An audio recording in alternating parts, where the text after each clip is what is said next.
Bien le bonjour everyone and welcome back to my channel. Today's topic will be kinda late. I know I'm late to the party, but I was away when they teased him and then I did a take yesterday and it was garbage, so I just scrapped it.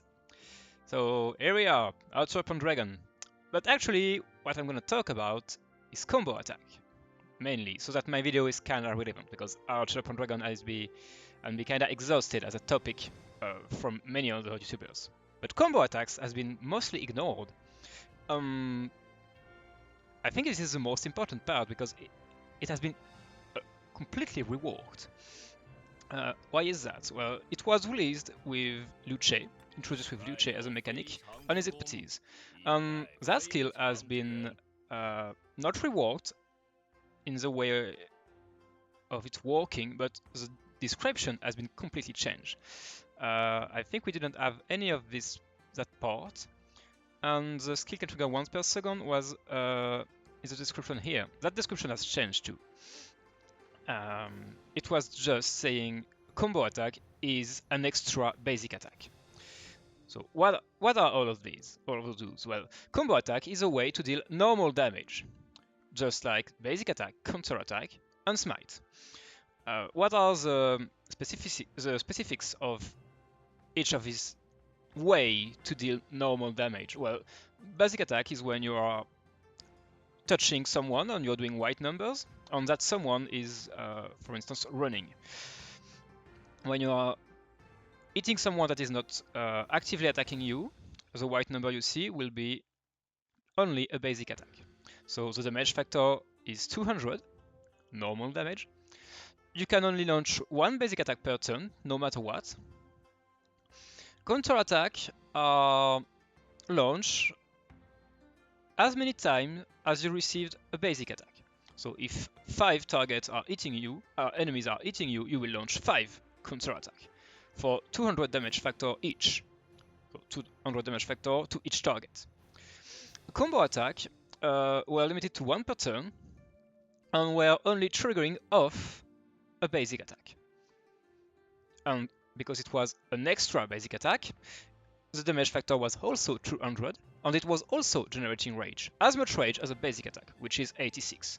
A counter attack generates a bit less, I think it's 20 something. As for smite damage, well, it's based off the skill. Different skill will deal different factor. The trigger or the activation will vary on the skill. Some are on hit, some are on active skill. So the reward combo attack, almost nothing remains. Now combo attack is more like, well, smite, but better, which is kinda ridiculous. So now the damage factor varies. So yeah, same based of skill. Actually, based on skill. And now there is no limit. Same as smite is depends on the skill. So it can be on hit, it can be on an active skill. For now, so on hit for Luce as expertise, on active skill for Outer Pendragon as primary. And I expect that someday, maybe for the next cav release, so that would be in roughly 300 days, we might see a cav commander that will, let's imagine, buff himself, or maybe even nearby target, but who cares, that will buff himself, and for the next few seconds, he will have a 100% chance to launch a basic attack, to launch a combo attack on every basic attack he does, with a random damage factor, let's say 300. Let's say for 3 seconds you will be buffed, and on every basic attack you will launch a 300 damage factor combo attack, maybe. So that would be on buff, and maybe we will even see some commander that will launch counter attacks, combo attacks off a counter attack, which would be very strong, by the way. Why did they rework it? Well, I think mainly for the delta formation that they introduced, because with the whole limitation, so let's put it that way, with those limitations, there was no way. There was literally no situation where delta formation would be relevant, because arch formation increased all normal damage by 5%. That means that basic attacks, counter attack, combo attack, and smite were all increased by art formation, whereas delta formation only increase combo. What does that lead to? Well, I just put 4 cases. So for the first case, you are hitting someone that is not hitting you. So there is no counter attack. You're only doing a basic attack and no counter attack. There is also no combo trigger. So you are increasing 200 by 5%. In the case 2, you are hitting someone that again is not hitting you. So no counter attack. And you trigger a combo attack. So that's 200 increased by 5% twice. So that's a total of 10. If you go here, well, it's the same. In the case where you are dueling someone, and you are both launching a basic attack to each other, that means you're also both launching a counter attack to each other, well, again, you increase 200 damage factor twice by 5%. So for a total of 10% increase. In the case of delta formation, well, you get no bonus. So arch formation is better again. In the last case, well, you are again dueling, but you do get a combo attack. Well, then you get 15% increase. Well, 5% increase 3 times, but because the damage factor was the same, it's basically a 15% increase. And for the combo, well, you only get 10. So why did I write equal? Actually, it's art formation that is better. So the only situation where delta formation was not even better, just equal, was when you were hitting someone that was not defending himself, which is pretty rare to begin with, on the only turn where you launch a combo attack, so not always. So it was sometimes equal. In all other situations, it was vastly inferior.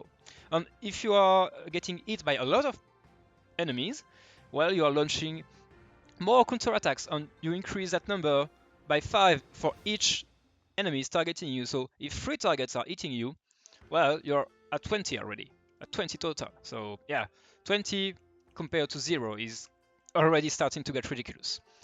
So when they released the delta formation, I was like, all right, it's garbage. It's completely useless.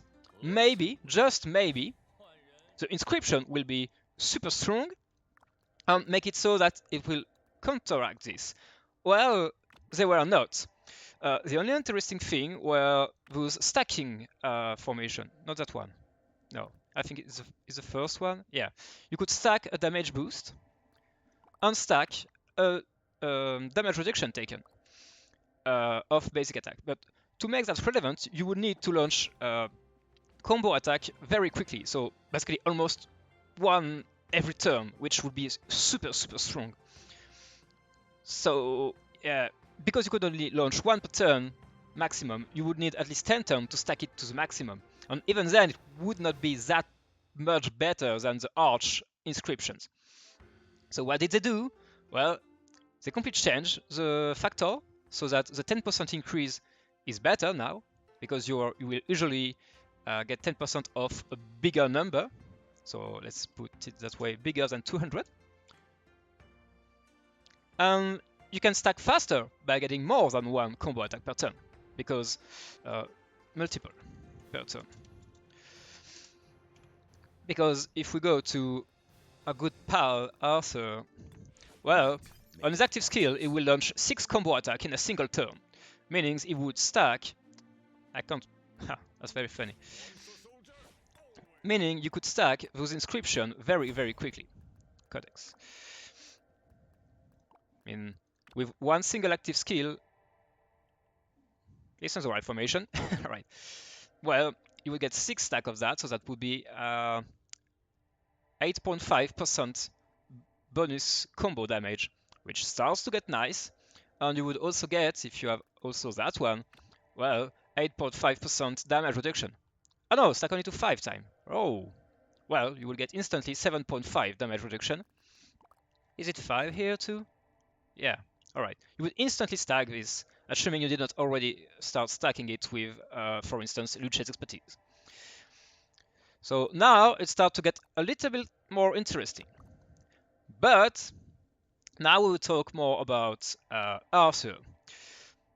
Arthur alone is not good enough to make delta formation relevant, because it do not use combo attack enough by himself. he will need another commander. So one could argue that in an artifact KVK, you could pick a cavalry artifact and put Luce behind him, and that would be a very, very strong march, by the way. It would be very, very strong. But I think we did something a bit better than Luce for combo. Well, because first of all, Luce is doing a lot of smite damage, which combo 3 does not buff by a lot. There is a few normal damage boosts in it.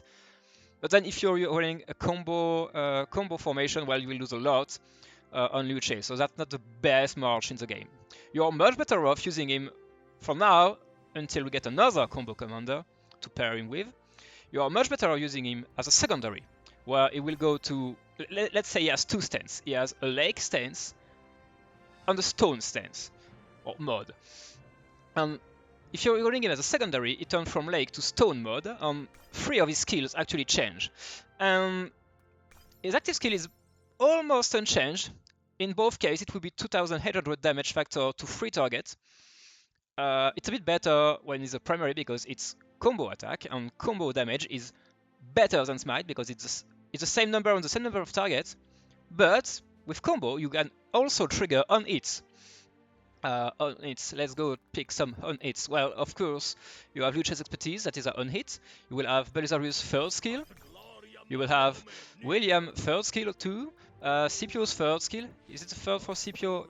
Yeah, it's the third. I mean, a lot of commanders with have on hits on the third skill. Well, let's check one more. Oh, Alex is actually on the second skill. Is why he's pairing so great with Luce. So yeah, combo attacks is just smite, but better because you can triggers on it. No knight who sitteth at my table is above any other. But as I said, we cannot really use combo yet. So the strategy for the armaments, well, keep pulling arch formation. And now that they gave us those achievements right here, that gives us conversion stones. Well, once you have legendary inscriptions, well, you can just transmute, sort of. By the way, it's very poorly made. Like, to swap an armament, you have to click there. Like, how can you possibly know that you have to go there to convert? So you pick your super legendary scribed armament, and you swap all 4 to Delta formation. And then you are good to go. But you should keep your conversion stone for when we get another commander to pair him with. Because for now, Arthur is way better used with Joan. Jeanne primary and Arthur secondary is disgusting. It is clearly super OP. Let's remember what Jeanne does. Jeanne does 2000 damage factor, skill damage factor, AoE, 3 targets. Some would say it's strong, not broken as hell, but it's very strong. On every other skill cycle, she will do a double cast. So on average, that will be 3000 3 targets damage factor, one could say. What does Arthur secondary does? Well, his expertise is broken as hell. I cannot fathom that the second part, the stone part, does not have a cooldown like the first one. Because 25% chance to increase basically by 50% all skill damage dealt is ridiculous. That means that one active skill of Joan has a 25% chance to go from 2000 damage factor to 3000. And she double cast. That means on a single skill cycle with our double cast, if you're sort of lucky, like 12.5% chance to happen. Wait, is it? Wait, maybe I'm stupid. Let's check it out. So 25.025. Oh no, never mind. 6% cases, you will deal 6000 free target skill damage with Joan alone. Which is, well, unbalanced, completely unbalanced. By the way, of course, Joan love, how do you call it? Skill damage increase. Well, you have 30%, which is very nice. 30% is not as much as Luce, as Nevsky, and I think it's as much as Huo. Where is Huo? I dislike him, so I didn't bother. How much can he get? 30%, yeah, it's the same. It's the same as Huo, so if you like Huo Joan, well, you will love Joan Arthur. It will be pretty ridiculous. Oh, and by the way, that dude has 2,800 base, which can also be increased by 50% from his own expertise. So yeah, that's 4,200 skill damage free targets. If you wonder, yes, that is completely absurd. So alright, that could be only 25% of cases, but it's pretty ridiculous. So let's say you have Joan, Arthur, and Joan again. It will be very low, but yeah, in 1% of cases, 1.5% of cases, you will get the triple proc of that expertise. You will literally smite down anyone in 1% of cases. 1% is quite high for a chance to literally one-shot someone. Like if you're doing a duel and that happens, you have won. There is no way you lose the duel. This is ridiculous. So, as you figured, the best march, the best cav march right now is John Arthur. But if you want to run two marches, well, kind of like infantry commanders, you will split them up and use Nevsky on Huo. It's pretty easy to figure out how you will pair them because Jeanne and Huo have some anti-synergy because you do not want to proc Huo's expertise with Joan because Joan active skill is very strong, and if you do kill something, well, you will lose the double cast because you reset the fight, so you lose the double cast. It's some big anti-synergy. So you will do Huo on Arthur and Nevsky on Joan. That's much better. And I think also the stat distribution is better, yeah, because he has health, Huo doesn't. Nevsky has health, so you are putting defense on health. You are spreading defense and health more equal among your marches, so that's better. So as for me, people that skipped Huo because he was just a better Nevsky and I wasn't planning to run two cav marches, and he wasn't better, that much better than Nevsky to the point of costing me 700 gold heads. So for me, I will use John Arthur and do something a bit weird but still viable, Nevsky Belisarius, as a pure debuffing march. So that march will trade horrible, but it will increase my trades by a lot. So I think that's it for the cav. If you want to run free marches, well, you do Huo Arthur, Nevsky Joan, and then something maybe XY Belisarius, maybe, yeah, probably. Going to free marches is possible now, but still not much recommended, because as we often say, the second best march of a troop type is worse than the best march of another troop type. The third best march of one troop type is worse than the second best march of a troop type. So if you go up to 3, well, you have only the first from both other, and you're not having the second ones. So that's pretty much it. But because I was so late, well, he's in game, so there was also some other little changes. So something that people might have missed, there was a third level for Richard Relic.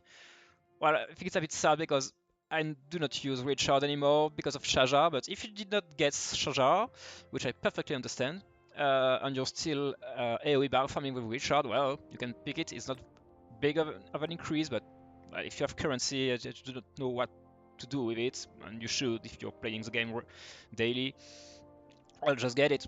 An increase is an increase, even if it's small. That's pretty much it. We have the Alliance marker with cooldown. It's pretty nice. But yeah, nothing much yet. We're waiting for the new events to come out soon, hopefully. I know some new kingdom will get Arthur on the 10. Oh, we think they will get him on the 10 because that's when they will start to put the conversion, the commander swap. So they said Arthur would be here for the commander swap. So most kingdoms will get it a bit later, maybe a few days. I doubt we will go up to February. It will probably be in January. So thank you for watching. That's it for the video. See you next time.